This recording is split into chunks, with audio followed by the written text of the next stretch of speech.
warahmatullahi wabarakatuh. Waalaikumsalam warahmatullahi wabarakatuh. Alhamdulillahirabbil alamin wassalatu wassalamu ala asyrafil anbiya'i wa imamil mursalin wa ala alihi wa sahbihi ajma'in wa la haula wa la quwwata illa billahil aliyyil azim.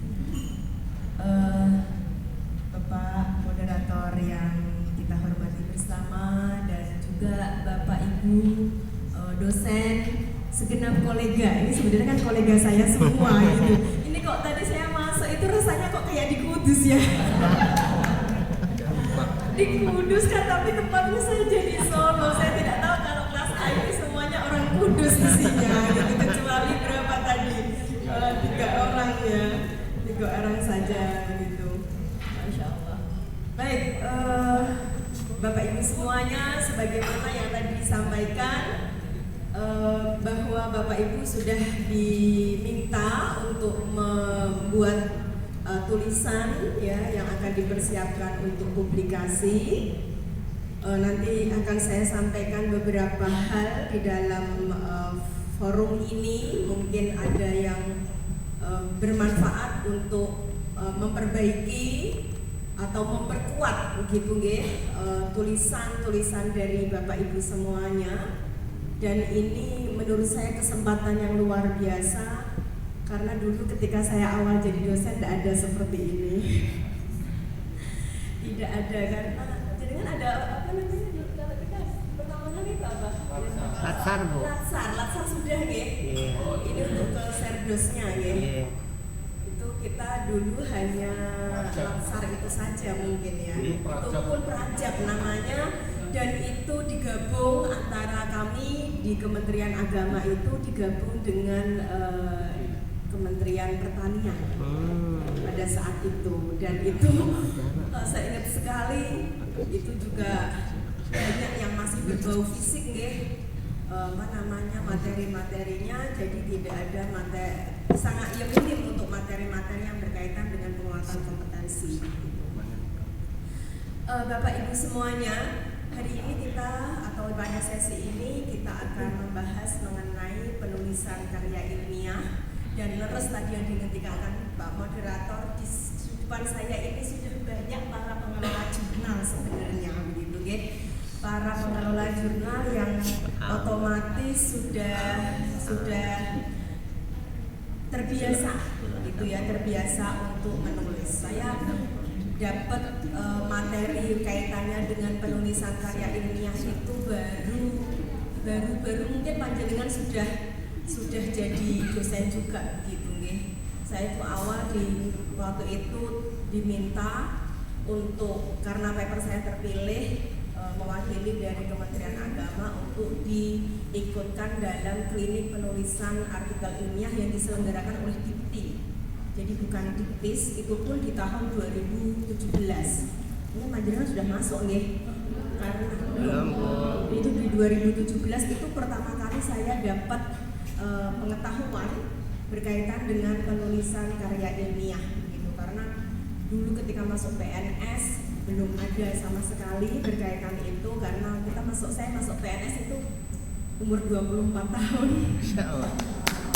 Jadi belum ada seperti itu Jadi 24 tahun saya PNS dan baru dapat di 2017 ya. 24 tahun itu kalau menurut saya itu momen yang umur yang berharga untuk saya gitu, karena alhamdulillah banyak anugerah.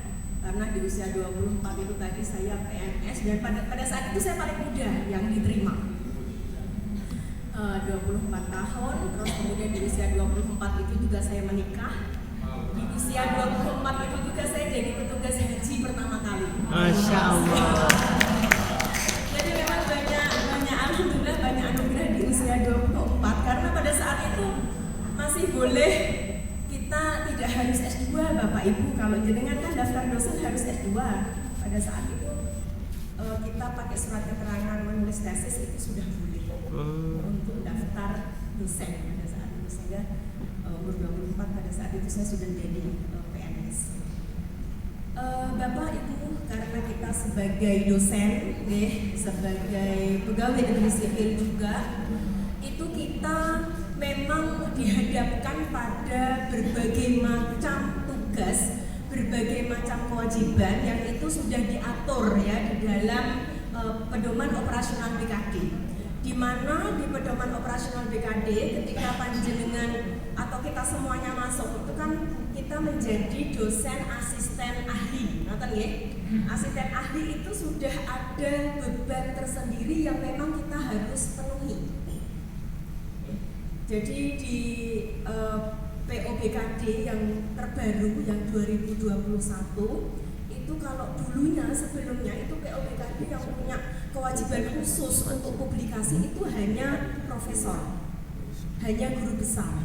Tetapi sejak tahun 2021 asisten ahli pun itu juga harus sudah memiliki kewajiban khusus. Kalau asisten ahli itu berupa menulis satu buku ajar atau buku teks atau satu publikasi ilmiah, itu kalau asisten ahli dan lektor.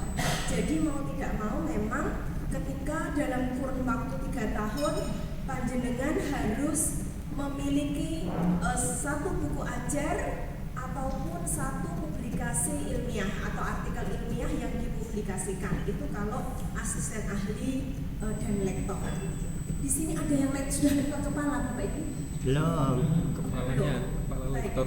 Berarti kewajibannya masih hanya satu buku atau satu artikel ilmiah dalam kurun waktu 3 tahun itu sebagai kewajiban khusus. Kalau lektor kepala itu nanti 3 publikasi ilmiah yang diterbitkan di jurnal nasional terakreditasi. Jadi kalau lektor kepala berarti dalam waktu 3 tahun harus punya 3 artikel yang diterbitkan di jurnal nasional terakreditasi. Itu artinya setiap tahun harus ada satu artikel yang terbit. Panjenengan nanti kalau lektor kepala berarti setiap tahun harus ada satu artikel yang terbit itu. Nonton nggih? Terus kemudian kalau misalnya jenengan kok bisa nembus ke jurnal internasional yang bereputasi, Scopus misalnya, jenengan cukup 1 itu sudah boleh ditambahkan. Tetapi kalau jenengan bisanya nembus di jurnal nasional yang bereputasi, baik itu Sinta 2, Sinta 3 ataupun Sinta 4, itu berarti kewajiban khusus itu adalah per tahun kalau nanti lektor kepala.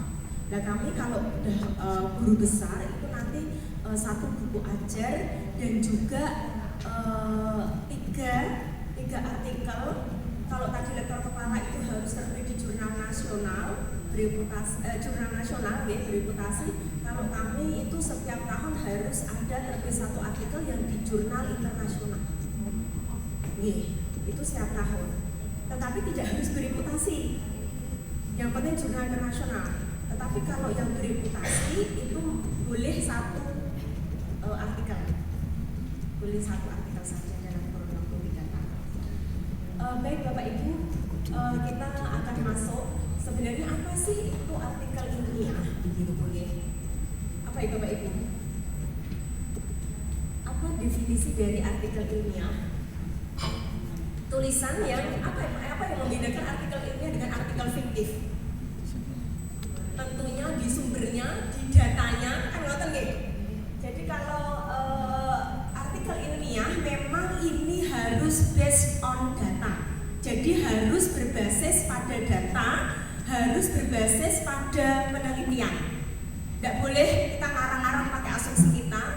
Kalau di artikel-artikel yang atau tulisan-tulisan fiktif tentunya ini boleh kita berandai-andai, mengarang itu boleh gitu ya. Tetapi karena ini adalah artikel ilmiah, jadi harus memang berbasis data. Terus kemudian dan artikel ilmiah itu ada aturannya, Ibu Bapak semuanya, sebagaimana yang kita tahu dari judulnya itu sudah diatur atau temanya itu diatur. Terus kemudian apa saya bawa aja? Betul Bu. Ini Pak Fuad aja Bu. Dari temanya itu ada ketentuannya atau judulnya itu ada ketentuannya, kemudian abstrak, dari kemudian pendahuluan, terus metodenya, jadi harus ada urut-urutan itu. Terus kemudian juga di hasil pembahasannya dan diskusinya, ya. Sekaligus nanti diakhiri dengan konklusi atau penutup. Itu adalah komponen ya yang harus diikuti ketika kita menulis artikel ilmiah. Meskipun Bapak Ibu ketika menulis artikel ilmiah itu sebenarnya tidak harus pakem komponen-komponennya harus seperti ini saja, tetapi boleh nanti ada dua format, ada format yang imrat, ada format yang non imrat. Itu nanti kita mau mengikuti yang mana nanti tergantung kecenderungan Bapak Ibu semuanya. Meskipun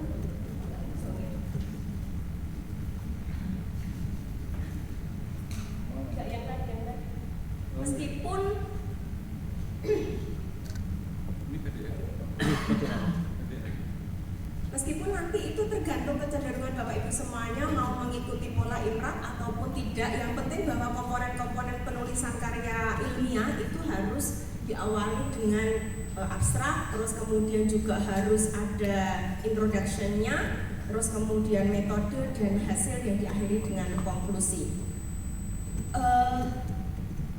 Sekarang kalau saya tanya Bapak Ibu semuanya, ini proses Bapak Ibu semuanya itu pada proses mana nih? Apakah sedang mencari tema ataukah sudah menulis?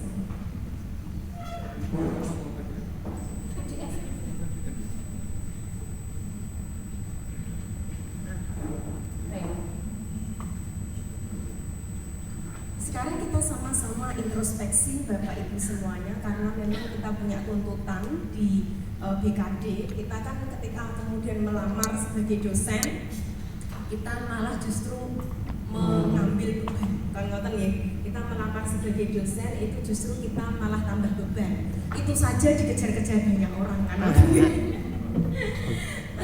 Begitu udah pengen jadi dosen gitu, tapi terus begitu sudah jadi dosen ya ternyata kita dihadapkan harus memenuhi yang namanya beban kerja dosen atau BKD. Di situ harus ada kita mempunyai artikel ilmiah.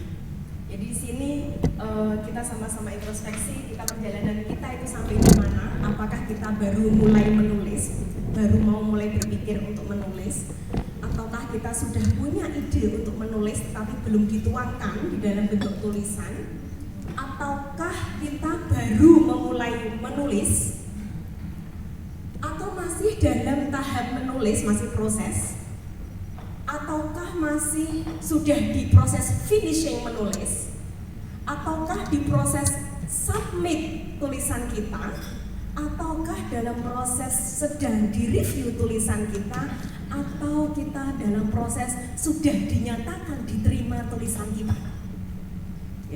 Ini yang menjadi PR kita. Mungkin hari-hari kita seperti itu, karena sudah selesai. Kalau saya itu non sewu, kalau sudah punya artikel habis itu terus kayak saya buat lupa. Soalnya kalau kemudian saya ingat-ingat terus, akhirnya saya nggak mau nulis lagi gitu. Jadi kalau sudah buat artikel submit ya sudah gitu. Sambil biarlah itu berjalan, kita kemudian memproses yang baru lagi. Terus kemudian kenapa kita harus melakukan publikasi ilmiah, Bapak Ibu semuanya? Kira-kira untuk apa?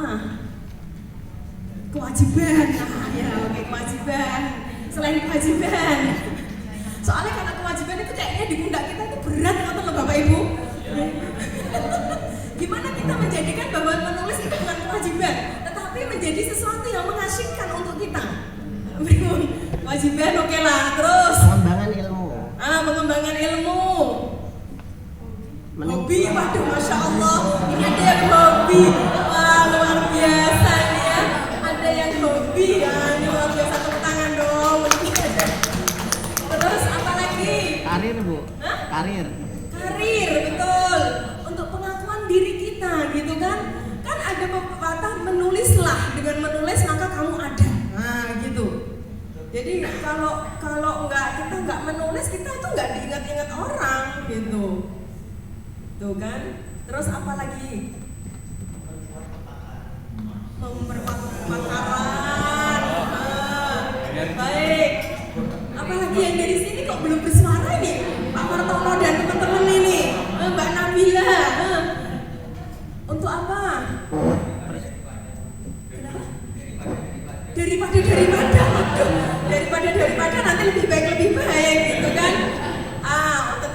akreditasi kan, itu juga bermanfaat.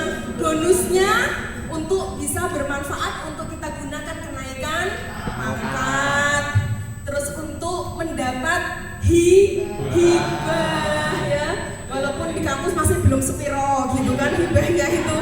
Kalau sekarang nggak Kemenak Pusat juga nggak ada ya. Kalau dulu Kemenak Pusat itu ada penghargaan penulis jurnal. Itu ada dulu itu. Tapi akhir-akhir ini di Kemenak Pusat juga nggak membuka itu. Saya pernah dapat soalnya penghargaan untuk penulis jurnal internasional bereputasi itu saya pernah dapat dari pusat dan itu nominalnya jauh lebih banyak, berkali-kali lipat dari yang di kampus begitu.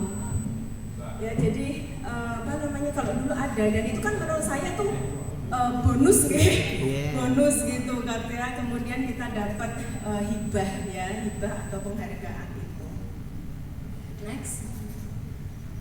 Bapak Ibu semuanya, bahwa paper yang baik itu kurang lebih memenuhi 6 syarat ini gitu ya.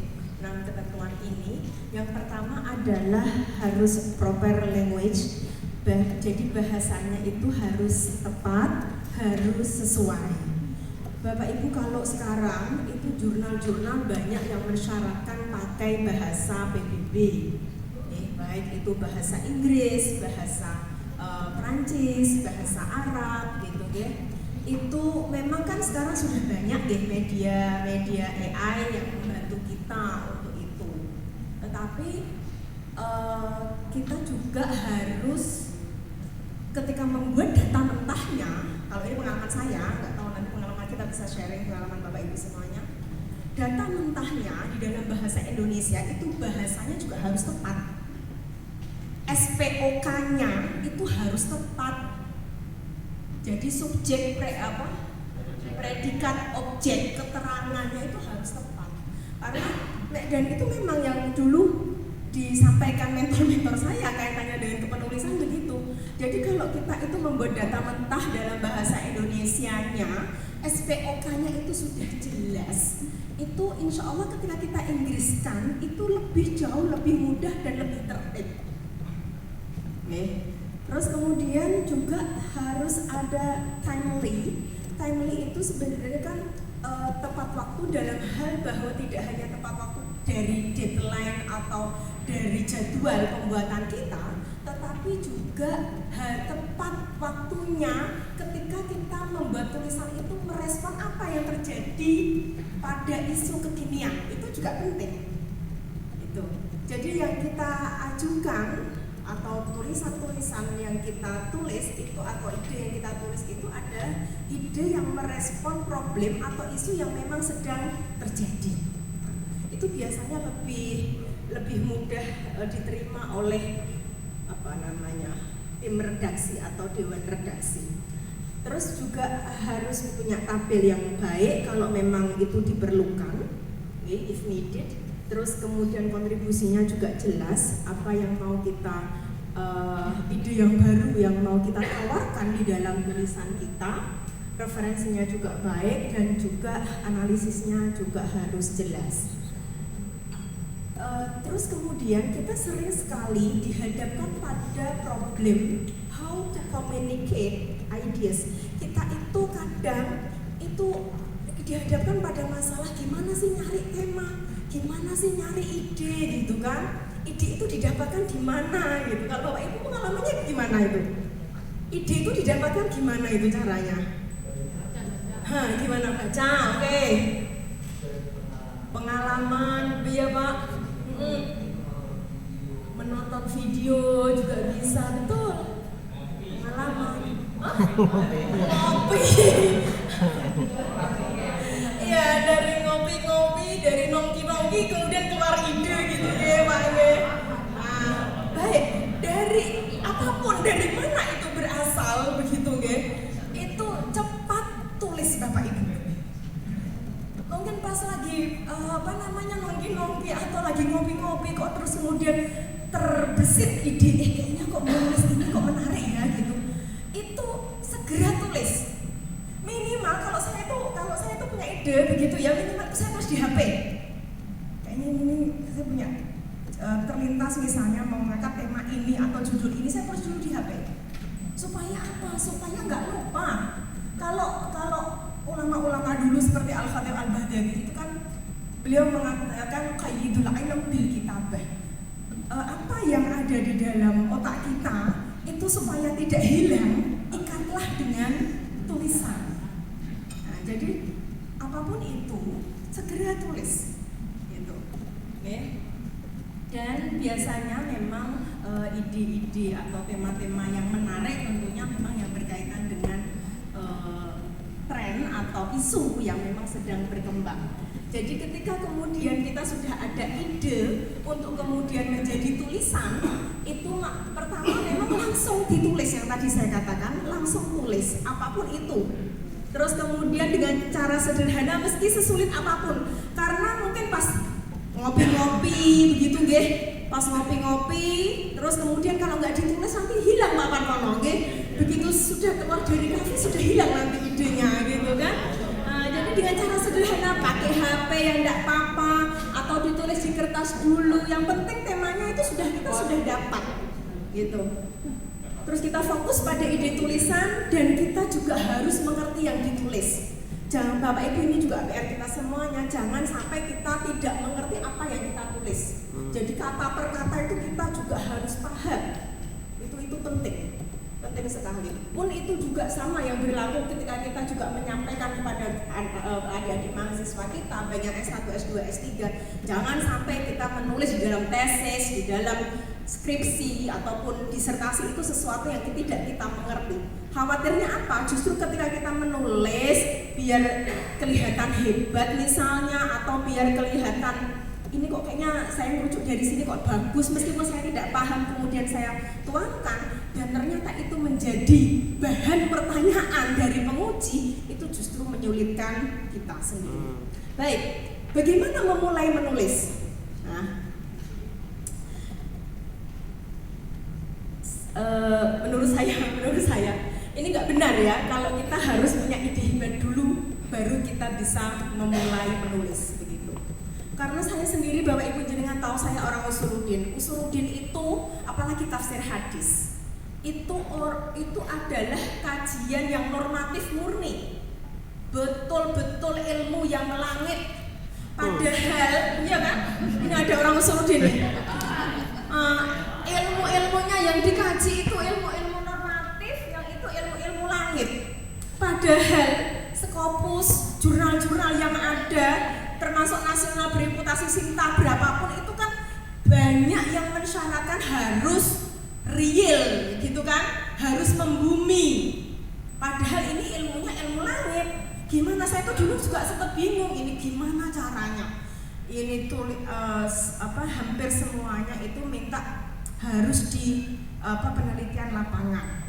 Sementara ini ada ilmu-ilmu yang normatif itu memang sempat bingung. Tetapi ketika kemudian satu kecekel caranya gitu ya, baru kemudian kita bisa mengembangkan gitu.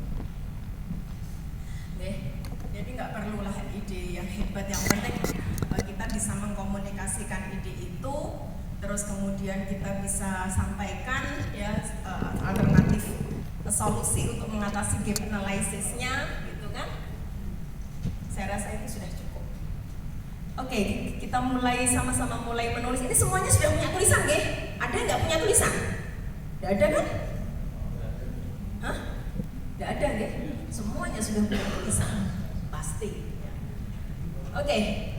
Write down the ideas that come to your mind. Jadi apapun yang whatever this idea ya. Jadi apapun ide kita, ayolah kita tulis gitu. Meskipun itu sederhana, bisa jadi bahan tulisan. Dan ide mungkin Bapak Ibu nggak bisa ini lewat pengalaman, nggak bisa lewat nongki-nongki, nggak bisa. Jangan pasrah bahwa ide itu bisa muncul seiring dengan munculnya semangat kita untuk menulis, ya. Jadi ide itu bisa muncul seiring dengan semangat kita untuk menulis. Karena pasti Bapak Ibu ngeh, keran air itu nggak akan mengalir sampai keran itu dibuka, kan ngoten nggih. Jadi ide itu nggak akan mengalir sebelum semangat untuk menulis Jadi harus tumbuhkan dulu semangat untuk menulis. Dan artikel kita ini ide kita, dan ini menjadi sarana komunikasi yang baik. Dan usahakan ada kesatuan ide di dalam menulis, karena satu manuskrip itu kalau bisa mengandung satu ide, dan menulis ini adalah untuk menolak lupa. Kalau Pak Yai Ali Mustafa Ya'qub almarhum itu, beliau pernah berkata, wala tamutunna illa wa antum katibun. Masya Allah. Jadi kalau di Quran itu kan wala tamutunna illa wa antum muslimun kan gitu. Janganlah kalian, kita semuanya itu meninggal kecuali dalam kondisi Islam, itu di dalam Al-Quran. Tetapi karena beliau ingin menyemangati begitu ya kita untuk rajin menulis, itu beliau itu ngendikan, saya ingat sekali beliau almarhum, wala tamutunna illa wa antum katibun. Janganlah kita itu meninggal sebelum kita itu memiliki karya tulisan gitu nggih. Jadi itu untuk menyemangati kita. Wong kan gajah meninggal meninggalkan mati meninggalkan gading gitu kan. Kalau manusia apa? Nama. Kan cuma sok nama-nama tok gitu kan. Ya biar apa namanya dikenal ya ada tulisannya kan gitu kan. Oke, next. Bapak Ibu, ini hanya contoh saja ini ya, bukan kemudian ini adalah paten harus strukturnya seperti ini, bukan. Tetapi ini hanya contoh saja. Kalau misalnya ada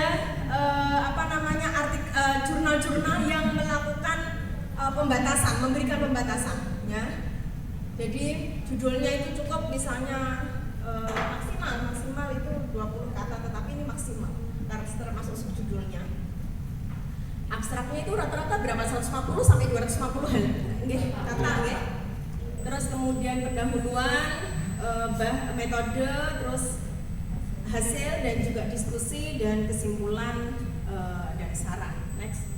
Itu hanya contoh saja. Jadi pembagian katanya untuk supaya juga nggak gendut di pendahuluan, juga nggak, jadi semuanya seimbang gitu.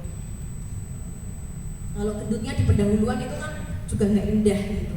Kadang kita sudah, energi kita masih prima, akhirnya pendahuluannya panjang bertele-tele, tetapi ketika hasil kita sudah capek, akhirnya kemudian menjadi sedikit gitu hasilnya. Padahal itu kan nggak bagus juga gitu. Nanti kalau itu adalah diwujudkan orang, jadi kepalanya yang gede, gitu, badannya yang kecil kan gitu kan, itu juga nggak tepat. Baik, selama ini yang sering dirujuk itu adalah untuk membuat tulisan menjadi lebih mudah, menjadi lebih efisien dan lebih organized ya, menjadi lebih teratur. Itu biasanya pakai format Imra. Meskipun ini tidak pakem Bapak Ibu, karena memang ada satu lagi yang non Imra, tetapi yang lazim digunakan adalah model penulisan artikel yang Imra ini. Imra itu panjangan pasti paham, introduction, method, result, discussion, ya, terus yang berikutnya ada conclusion pasti. Untuk acknowledgement itu opsional nggih. Kalau jenengan memang merasa perlu memberikan penghargaan atau pengakuan kepada orang-orang yang berkontribusi di dalam tulisan jenengan, silahkan disertakan acknowledgement ya. Tetapi kalau memang tidak perlu ya nggak usah, langsung kepada referensi. Kita masuk kepada bab per bab, subbab per subbab ya. Yang pertama itu kaitannya dengan judul dan abstraknya. Ini harus betul-betul diperhatikan secara baik Bapak Ibu, karena ini yang sering dilihat terlebih dahulu oleh para pembaca. Jadi judulnya itu juga harus menarik, sehingga kemudian ini juga menarik perhatian dari para pembaca. Ini yang paling sering dilihat. Dan juga bahwa title dan abstrak, judul dan abstrak itu yang paling sering digunakan untuk pelacakan data. Misalnya kita mau cari tulisan ya, tulisan apapun itu melacaknya pasti seringnya itu dari judul. Nanti dari judul nanti kita baru kemudian lihat abstraknya. Terus kemudian pembacanya itu juga untuk judul dan abstrak ini juga yang sering juga dilihat oleh para pembaca untuk memastikan bahwa dia tertarik untuk membaca lebih lanjut atau tidak. Bahkan juga beberapa jurnal memang menetapkan ada author guidelines, sehingga kita juga harus memperhatikan author guidelines masing-masing jurnal yang biasanya itu berbeda satu sama lain. Terus kemudian untuk judul itu juga harus deskriptif ya, harus memang mencerminkan apa yang mau dibahas ya di dalam artikel tersebut, dan juga hindari singkatan Bapak Ibu di dalam judul. Jangan gunakan singkatan di dalam judul sebisa mungkin itu. Kecuali kalau singkatan itu sudah terkenal umum gitu. Tetapi manakala tidak, jangan gunakan singkatan di dalam judul. Terus yang terakhir tentunya kita memastikan bahwa judul dan abstrak itu betul-betul mencerminkan isi artikel. Next. Baik, ini untuk teknisnya saja, guys. Abstrak itu tentunya kita tahu bahwa ini hanya satu paragraf dan juga harus meliputi tujuan. Kalau untuk latar belakang atau isunya itu opsional, monggo mau ada dikasih latar belakangnya dulu 1 atau 2 kalimat, baru kemudian artikel ini bertujuan atau this article aims at apa gitu kan boleh. Tapi itu yang untuk latar belakang opsional. Kadang karena beberapa abstrak itu biasanya langsung, jadi langsung kepada tujuan penulisan artikel tersebut.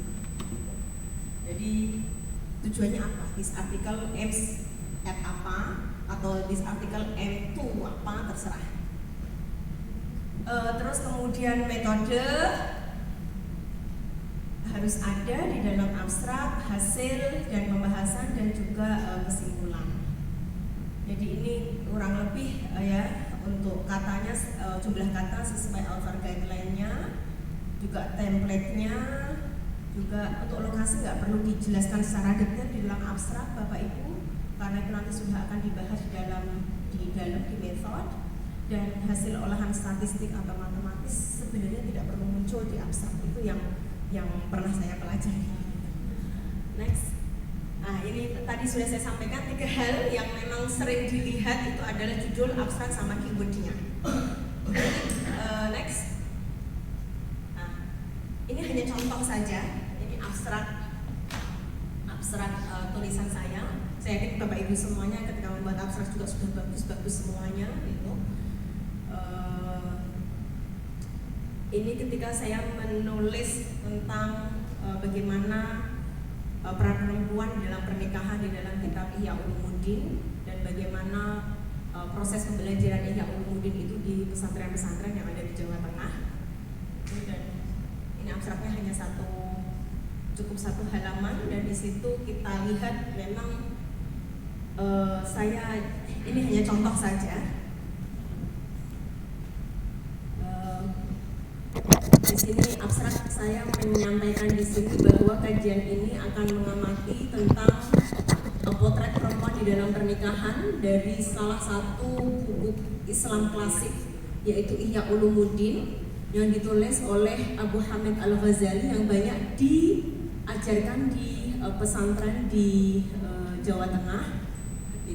Terus kemudian saya sampaikan di sini bahwa interpretasi ya atau pemaknaan terhadap buku ini penting ya dalam mempengaruhi pola pikir, mindset, dan juga sikap orang-orang yang ada di pesantren gitu. Sehingga kajian ya terhadap buku Ihya Ulumuddin ini penting, apalagi yang berkaitan dengan bagaimana peran perempuan di dalam pernikahan gitu. Kenapa? Karena Imam Al-Ghazali di dalam Ihya Ulumuddin itu ternyata Imam Al-Ghazali itu kan banyak sekali karyanya. Ternyata pandangan Imam Al-Ghazali terhadap perempuan sebelum dia melakukan uzlah, melakukan isolasi, dengan setelah melakukan isolasi itu jauh berbeda. Jadi sebelum melakukan isolasi itu beliau sangat egaliter, sangat memberikan ruang ya bagi perempuan untuk di publik, tetapi setelah dia menggeluti tasawuf ya, itu memang beliau pandangan terhadap perempuan itu agak apa ya, mungkin agak misoginis saya katakan gitu ya.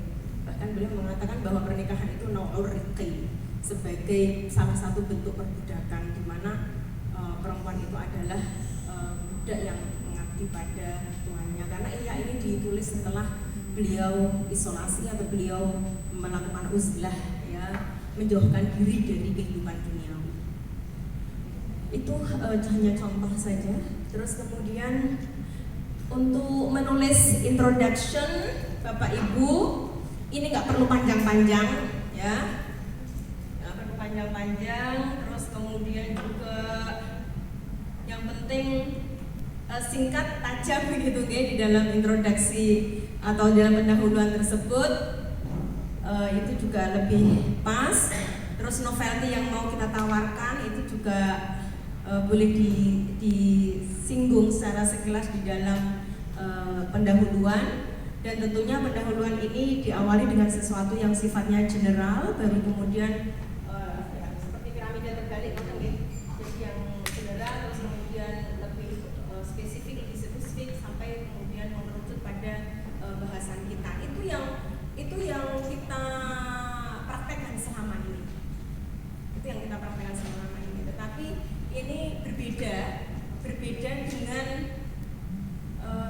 yang saya dapatkan, dan ini saya praktekkan juga.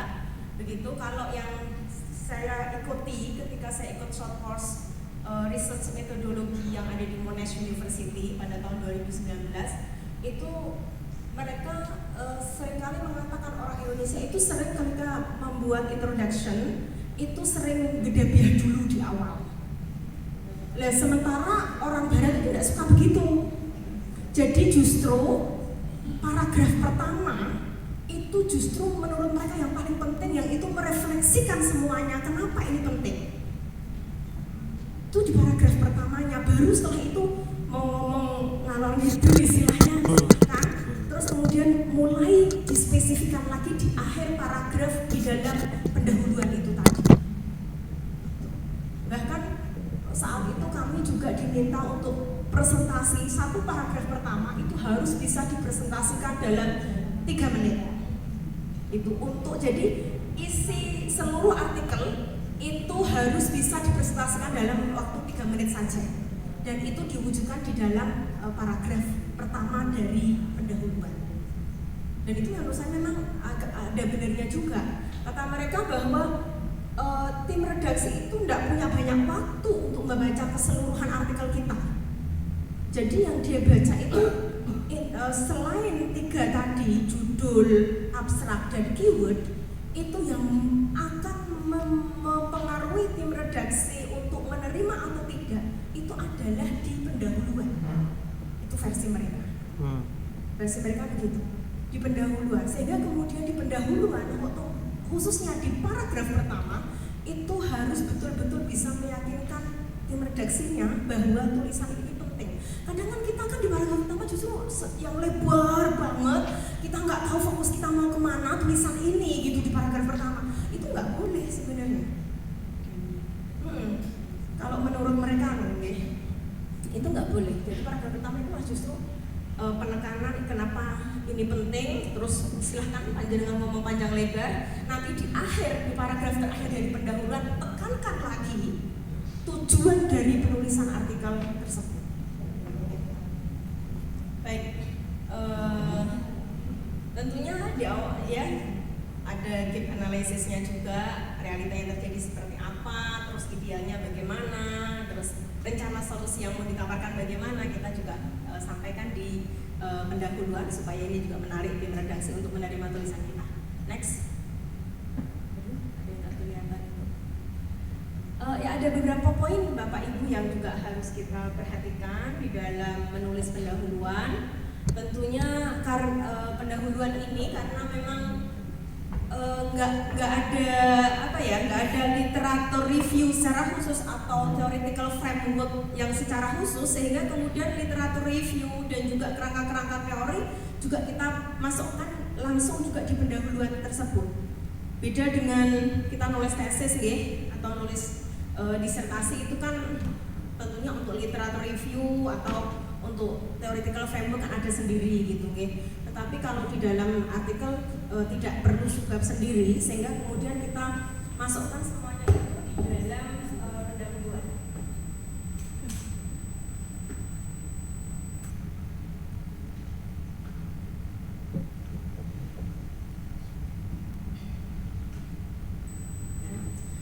Dan juga tujuan dari tulisan itu tadi sudah saya singgung. Baik, kita langsung saja. Oke. Saya tuh dulu diajari sampai kayak gitu Bapak Ibu, jadi sampai paragraf per paragraf itu sampai berapa gitu, karena pas waktu itu kan memang waktunya lama deh, short course-nya itu kan 1 bulan, 2 bulan. Jadi memang pas ketika keluar ya memang harus sudah artikel itu harus bisa submit di Scopus. Next. Ya, jadi misalnya ini kayak gini, paragraf 1 itu intinya masalahnya sekaligus tujuannya.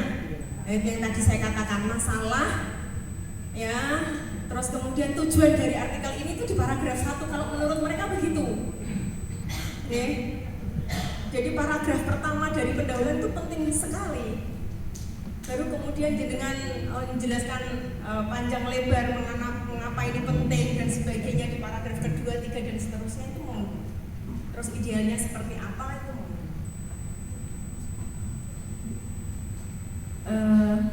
Dan juga Bapak Ibu, next mau. Yang hal-hal yang perlu diperhatikan juga di dalam menulis pendahuluan itu usahakan ada referensi per kalimat. Kalau memang tidak bisa per kalimat, ya per paragraf. Itu harus ada referensinya, harus ada catatan kakinya. Atau biasa disebut opor, one paragraph, one reference. Itu kan minimal 1 paragraf itu harus ada 1 referensinya. Ya.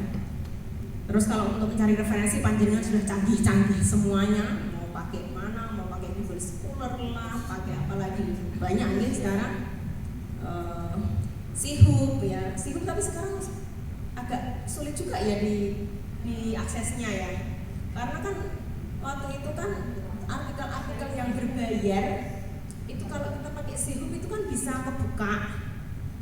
Jadi yang terkunci biasanya kan ada artikel-artikel yang kalau kita mau baca itu harus bayar dulu. Ya, tapi kalau pakai aplikasi bukan aplikasi kita apa? Kita buka websitenya Sihub itu kan bisa kebuka meskipun itu kekunci. Tapi akhirnya sering nggak bisa juga. Karena kan dengar nggak tahu bahwa alam kan katanya diuber-uber itu si pencetusnya ini gitu, karena dia berhasil menghack, mengungkapkan ya artikel-artikel yang terkunci itu tadi, sehingga tentunya itu juga merugikan banyak pihak, terutama para pengelola jurnal yang mungkin ada orientasi bisnis juga. Terus next. Ini contoh introduction-nya yang tadi saya katakan. Jadi di yang pertama, di paragraf pertama itu memang intinya Bapak Ibu semuanya, dan itu waktu itu kita disuruh mempresentasikan dalam waktu 3 menit isi tulisan kita. Itu ketika di akhir di akhir short course itu. Hanya contoh saja. Kemudian metode. Kita masuk di metode, tentunya di metode ini kita menyampaikan deskripsi desain penelitian, terus kemudian populasi dan sampel kalau memang ada, terus kemudian juga instrumen pengumpulan data dan teknik analisis yang digunakan. Metode, sekarang kita masuk di metode. Bapak Ibu, untuk metode ini juga, ini kalau bisa bahwa metode yang kita gunakan itu kita jelaskan secara deskriptif dan operasional. Oke. Operasional itu maksudnya ya kita misalnya mau pakai penelitian atau misalnya pendekatan kualitatif, terus dengan perspektif apa, misalnya perspektif gender atau apa gitu, karena apa-apa yang langsung dikaitkan dengan tulisan kita, langsung dikaitkan dengan penelitian kita. Jadi jangan nonsense kalau kita semuanya bimbing anak-anak skripsi kan gitu nggih. Kita metode itu nggak operasional beles gitu nggih. Hanya ngikut-ngikut dari yang sebelumnya. kakak kelasnya gitu. Padahal kan harusnya langsung dikaitkan dengan artikel kita.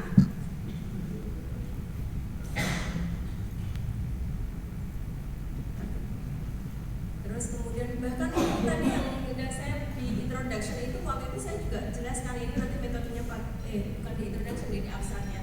Saya pakai studi literatur terlebih dahulu, kemudian perpustakaan, kemudian lapangan itu juga saya jelaskan pada saat itu. Ya jangan juga bentuk-bentuk pointer tentunya kita tahu ya. Dan sebisa mungkin juga menghindari singkatan kecuali singkatan yang sudah jelas. Sekarang kita masuk untuk result hasil ya. Ini isinya tentunya adalah data dan teman penelitian kita. Dan ketika kita menulis hasil penelitian, coba kita juga berpikir lagi hubungan antara data yang kita sajikan dengan pertanyaan penelitian atau tujuan yang mau kita raih ya dalam tulisan itu, apakah memang sudah sinkron atau belum. Itu juga kita perlu cek kembali. Hubungan juga antara hasil penelitian dengan analisis nantinya itu juga perlu dicek. Dan pengakuan keterbatasan tentunya, karena kita nggak mungkin dalam tulisan kita itu menulis banyak hal, tapi kan hanya fokus pada ide kita saja. Untuk discussion ini atau pembahasan tentunya ini harus berkorelasi dengan result ya, dengan hasil penelitiannya. Kemudian juga di dalam analisis atau diskusi ini kita juga perlu membandingkan temuan kita dengan temuan-temuan yang sudah ditemukan oleh para pendahulu kita, atau antara temuan kita dengan teori-teori yang sudah ada. Saya rasa ini kita semuanya sudah paham tentang hal ini ya. Dan kalau Bapak Ibu mungkin yang dari tarbiyah atau yang dari ekonomi itu ada misalnya gambar-gambar atau tabel ya, itu tolong ketika membuat tulisan itu langsung misalnya sebagaimana yang ada di tabel A1 langsung harus ditulis begitu Bapak Ibu. Jadi tidak boleh misalnya in this table atau in the following table gitu, nggak boleh. Jadi yang follow atau below, yang di bawah ini, tabel di bawah ini gitu nggak boleh. Jadi sebenarnya aturannya harus disebut, misalnya sebagaimana yang tertulis di tabel A1, sebagaimana tertulis di tabel B1. Nggak boleh di tabel berikut ini, tabel di bawah ini tuh sebenarnya nggak boleh sebenarnya. Okay. Terus kemudian juga hindari it atau its di awal kalimat sebisa mungkin. Okay. Sebenarnya begitu. Oke. Nah ini kalau non imra, terus ini kalau model yang satunya next. Model yang satunya itu adalah yang model non imrat juga keluar juga itu. Kalau yang non imrat Bapak Ibu, kalau yang imrat tadi kan yang introduction, terus method, terus result, and discussion, terus konklusi ya atau conclusion. Kalau yang non imrat itu bedanya di mana Bapak Ibu?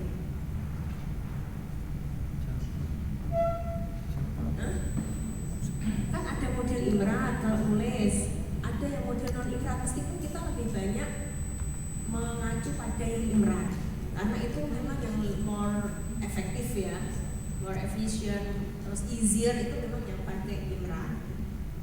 Itu lebih banyak ketika kita menyajikan perbedaannya itu lebih banyak kepada ketika kita menyajikan hasil penelitian dan analisis kita. Jadi tidak ada satu subbab sendiri hasil dan pembahasan, itu tidak ada, tetapi sudah langsung sub apa saja yang menurut jenengan itu penting untuk disajikan. Jadi tidak perlu ada hasil pembahasan dan analisis atau result and discussion, itu nggak perlu begitu. Langsung pada subbab-subbab yang memang menurut jenengan itu menjadi data penelitian jenengan langsung sub yang memang dengan pandang perlu itu saja. Jadi kalau yang non imlat itu lebih bebas cara menulisnya dan deskripsinya juga sesuai gayanya si penulis begitu. Yang penting memang based on data.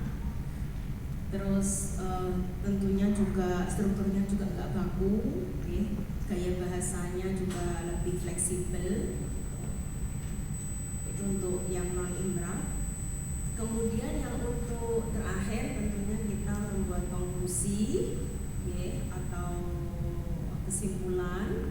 Dan ketika membuat kesimpulan ini harus berbasis pada tujuan dari penulisan artikel kita yang tadi sudah kita nyatakan di dalam introduction. Dan kita menulis kesimpulan ini usahakan sejelas mungkin sehingga tidak menimbulkan pertanyaan baru bagi pembaca. Okay. As clear as possible gitu ya. Dan juga jangan menyampaikan ide baru yang itu tidak jenengan sajikan di dalam hasil penelitian, nggak boleh. Atau jenengan biar lebih ini menunjukkan bahwa ini hasil karya saya itu apa namanya belum pernah diteliti sebelumnya misalnya, atau biar agak bombastis begitu ya. Kemudian jenengan tambahi dengan klaim-klaim yang berlebihan begitu, itu juga nggak boleh. Kalau memang ternyata data yang jenengan sajikan di dalam hasil penelitian jenengan itu tidak support, ya tidak mendukung itu. Jadi ketika menulis konklusi itu memang harus betul-betul berbasis dari hasil penelitian yang sudah kita sajikan. Ini juga mungkin cukup 1 atau 2 paragraf itu cukup. Dan yang perlu kita perhatikan juga, don't rewrite the abstract di dalam konklusi. Jangan kita itu seperti menulis ulang abstrak gitu, jangan gitu ya. Karena itu sesuatu yang berbeda. Isinya abstrak dengan isinya konklusi itu kan beda. Kalau konklusi kan lebih menekankan pada hasil penelitian dan analisis kita. Tujuannya tadi apa ya? Yaitu yang kita tekankan di dalam konklusi. Jadi harap dibedakan. Kadang kan kita sok podo antara yang konklusi dengan yang ada di abstrak. Dan juga yang tadi saya sampaikan, jangan sekali-kali menawarkan ide baru atau argumen baru yang itu tidak ada atau tidak didukung dalam hasil penelitian kita. Berikut itu saya rasa teman-teman semuanya mungkin nanti kita bisa lebih banyak kepada diskusi untuk update literatur dan sebagainya. Itu kan sudah banyak cara nih sekarang. Untuk yang berikutnya ini adalah yang kaitannya dengan publikasi. Saya yakin saya nggak perlu sampaikan di sini karena panjenengan sudah hafal gitu cara-cara mempublikasikan artikel kita melalui OJS. Itu kan menurut saya juga jenengan sudah hafal itu tahapan pertahapannya, okay. Sehingga kita nggak perlu jelaskan. Terus kemudian apa ya yang perlu saya sampaikan juga di sini? Mungkin ini ya. Kata-kata yang dalam bahasa Indonesia yang terlalu bertele-tele diusahakan kita hindari. Jadi jangan takut untuk meringkas kata. Kita itu di dalam bahasa Indonesia itu seringnya kan gini, misalnya apa ya, Yayan Kudus memiliki pengalaman atau misalnya siapa namanya Bu Indi misalnya ya. Bu Indi memiliki pengetahuan tentang itu kan sebenarnya ini kan memiliki kata-kata memiliki pengetahuan ini bertele-tele teman-teman kalau di Inggris kan jadi langsung Bu Indi mengetahui, jangan memiliki pengetahuan. Saya dulu pernah dikritik kayak gitu. Jadi pas siapa namanya ikut shortcast itu, jadi dari kata per kata itu kita dilihat banget gitu. Sering kali dibilangin sama para mentornya itu ya, karena memang orang mereka asli orang native ya, ini loh ahli Indonesia sukanya begitu bertemu kata-katanya. Akhirnya kan kalau kita bilang memiliki pengetahuan, kita Inggris kan jadi have knowledge kan gitu kan, padahal kan langsung misalnya Bu Indi knows apa kan langsung lebih ringkas gitu. Ya biar namanya lebih panjang gitu ya mungkin ya. Jadi harus seperti itu. Terus juga kurangi kata-kata yang bisa mengabulkan makna, hindari. Nah ini juga yang kadang kak saya sendiri masih kesulitan. Sebisa mungkin itu hindari apa namanya kata kerja pasif. Ya, kata kerja pasif itu hindari sebisa mungkin. Jadi mereka tuh maunya ya subjeknya juga harus jelas, SPOK-nya itu harus jelas. Gitu. Kita kan sering pakai diketahui misalnya apa namanya gimana sih dalam bahasa Indonesia itu diketahui bahwa pendidikan di Indonesia bla bla bla bla itu nggak boleh. Itu tiba-tiba kemudian ada, menurut kita kan mungkin sebagaimana diketahui dan sebagainya itu kan sudah sesuatu yang lumrah gitu ya. Mereka nggak mau. Dan ini kadang yang saya juga masih ketika saya buat artikel sendiri begitu ya, itu bicara hindari ini pasif. Saya sadar ini pasif gitu kan. Saya sadar ini pasif. Gimana cara untuk merubahnya menjadi yang aktif? Gitu. Karena ketika pasif itu mesti coba dengan cek, mesti misalnya di Grammarly atau di L itu mesti ada tanda-tanda kuning-kuningnya atau biru-biru itu kan mesti. Nah itu karena mereka nggak suka, orang-orang Barat itu nggak suka seperti itu. Ya. Terus juga jangan sering gunakan kata kayak very, really, quiet kayak gitu-gitu jangan. Kita kan sering menunjukkan ya, kita orang Indonesia ya, misalnya ini sangat penting, very important lah misalnya gitu ya. Ini really occur misalnya, betul-betul terjadi gitu. Gak mau mereka, jadi kayak very, really itu hilangkan. Bahwa ini terjadi, udah gitu aja. Ini penting, gitu. Jadi kita kan mungkin terlalu apa ya, perasaan kita ikut main gitu nggih. Jadi sangat penting nah gitu untuk memastikan, karena nggak seperti anak S1 ketika penelitian terdahulu itu disajikan semuanya dan tidak ada yang membahas ini kan, padahal kan sebenarnya sudah bahas wis akeh kan ngoten nggih. Nah itu terus kemudian juga kata-katanya juga harus seragam. Ini hanya tambahan-tambahan ya supaya tulisan-tulisan kita lebih efektif gitu.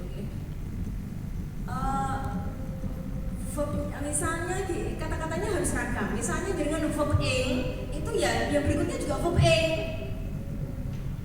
Misalnya ada ini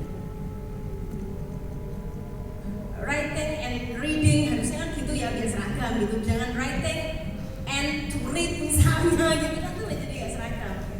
Ya hal-hal seperti itu juga mohon untuk diperhatikan dengan baik. Saya rasa itu teman-teman semuanya tetap semangat, okay.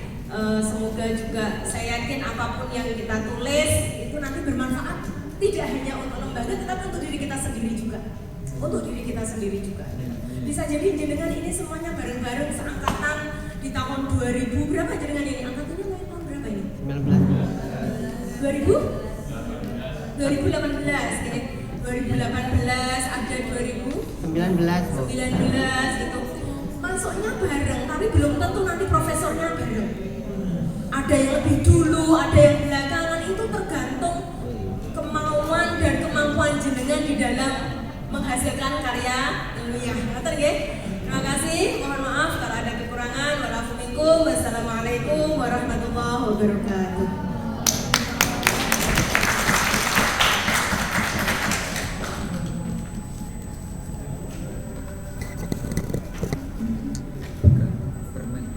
Terima kasih atas materinya.